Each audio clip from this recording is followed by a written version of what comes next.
Alright, hello everyone, it is silverkyle, and today I'm going to be going over my top 10 most anticipated movies for 2020 as it stands right now. Obviously, in a few months from now, we're going to end up seeing new trailers for movies that are coming out at the end of the year, so this is my list as of January 2020. Starting off with number 10 is No Time to Die, the latest 007 movie, and I haven't even seen Spectre yet, which is weird because Daniel Craig owns the title of my favorite James Bond movie in Casino Royale. Christoph Waltz is the villain in Spectre. Don't know how I missed it, but either way, I saw the trailer for No Time to Die, so that's going to make me watch Spectre just so I can see this movie because the trailer really sold me on this one. Number 9 is Black Widow. We're finally getting a Black Widow solo movie. I wish we would have had it sooner than 2020, but at least we got it. What I'm more curious about, actually, is to see, because it's a prequel movie, if anything that happens in this movie will carry over into the future MCU movies, because that's what I'm really hoping for this movie. I don't hope it's not just like a standalone that's just a story with Black Widow. I want some ramifications from this that will carry on certain character. I don't know. I'm just curious to see where this is going to go. Another MCU movie, the only other MCU movie this year, is Eternals that I'm looking forward to at number 8. And this one we haven't seen a trailer for, but I like the idea. It's going to be in space. I like the cast. And I'm hoping that this ends up being like another Guardians of the Galaxy, where only really the hardcore fans knew about them, and then it ended up being, honestly, other than the Avengers series, this is my favorite MCU movies. Like, especially Guardians of the Galaxy 1. That is a fantastic movie. I don't think that Eternals will necessarily hit that high up, but if it gets close to it, I'll be very happy. Number 7 is Free Guy, starring Ryan Reynolds as an NPC in this gigantic MMO game. And he finally realizes that he is actually in a video game. I love that idea. The trailer was good. On paper, this sounds like a fantastic, hilarious movie, perfect for Ryan Reynolds. But I just hope that they execute it correctly because they could ruin things. There's a lot of potential here, and I'm optimistic. Hopefully, I'm not wrong. Number 6 is King Kong vs. Godzilla. I absolutely love the 2014 Godzilla reboot. Loved the way that they did that one. King Kong was okay, and I haven't seen the latest Godzilla movie where he fights Ghidorah. Gonna have to check that one out too, just so that I can see this. I'm really hoping that they nail this one, and that it's more like Godzilla 2014 than the King Kong reboot. That's all I'm saying. The top 5 now. Number 5 is Wonder Woman. So this is one of the few times, I don't even know what it's called. Wonder Woman 2. I can't remember what the actual title is. But this is one of the few times that I'm more looking forward to a DC movie over the MCU movies. This is so rare, but I loved the Wonder Woman solo movie from 2017, I believe. And I actually liked her in Batman vs. Superman. And I thought she did as good of a job as she could in Justice League. It's just that movie wasn't the greatest. I feel like this, though, it looks just as good. It looks like it could potentially be as good as the 2017 solo movie from Wonder Woman. I'm really hoping that they nail this one, and I cannot wait for it. Number 4 is the sequel for Venom. So we don't really have a title for this, I believe, at the moment. Once again, no trailer for this one, but I really enjoyed Venom 1. It definitely had its problems, but I really liked Tom Hardy as Eddie Brock. I liked Venom.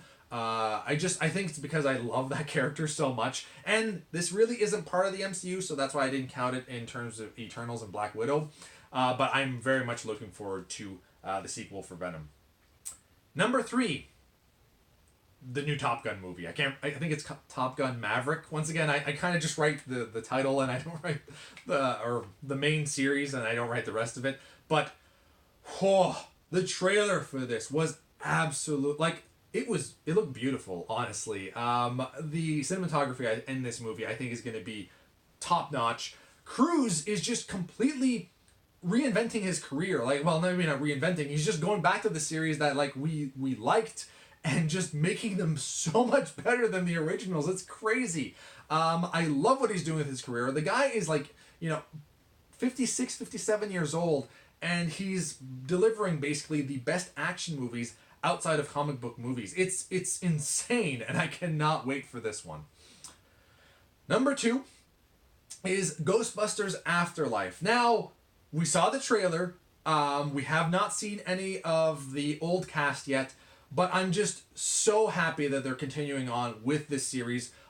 Ghostbusters, the first one, is like one of my favorite comedies of all time. That is part of my childhood, so there's a lot of nostalgia running with this. When I heard the Ecto One, I freaked out. I've seen a trailer where they added in the Ghostbusters theme song. I liked it, but I felt that because that it's been so long since we've seen a proper Ghostbusters movie that just looks to show more towards that goes more towards the actual original and first sequel. The first sequel is not the greatest. It's still an okay movie, but the first one's just the absolute best. I really felt I liked the tone of this, where it's a little bit more serious. And then I think there's still going to be definitely comedy in this. I mean, Paul Rudd's in it, so guaranteed there's going to be some laughs here and there. I just, once again, kind of like Free Guy, I hope that they nail this one because there's a lot of potential, but they could fail in certain areas as well. All right, and my most anticipated movie of 2020, obviously, is the latest Christopher Nolan movie, Tenet. Anytime that I hear Christopher Nolan is making a new movie, I get excited. I wish he did a new movie every year, although maybe we wouldn't get the exact quality that he's known for if he ended up doing a movie every year. But he's probably my favorite director going right now. Like, Quentin's also excellent. It's probably a battle between those two, and Scorsese would probably be third because he hasn't had as many movies in the last decade or two that I've really... Well, he had The Departed, and I mean, there's still quite a few on Shutter Island. But still, Nolan, I love what he's doing. This movie looks once again like... basically, I'll have to explain to my mother what's kind of going on and pause the movie every once in a while. So I'm like, yeah, I'm going to check it out first in theaters, and then we'll probably get it on 4K, and I'll show it to you then. I cannot wait for this movie. I'm so happy we're getting another Christopher Nolan movie. I hope he does movies for another 30 years, and that we get so many more movies like this. This is exactly up my alley. It's movies that you have no idea where they're actually going, and that's what I like about it. You don't know with Christopher Nolan. I find anyway. So, what are your most anticipated movies for 2020? Let me know in the comments below. You have been bearded in. Beardage.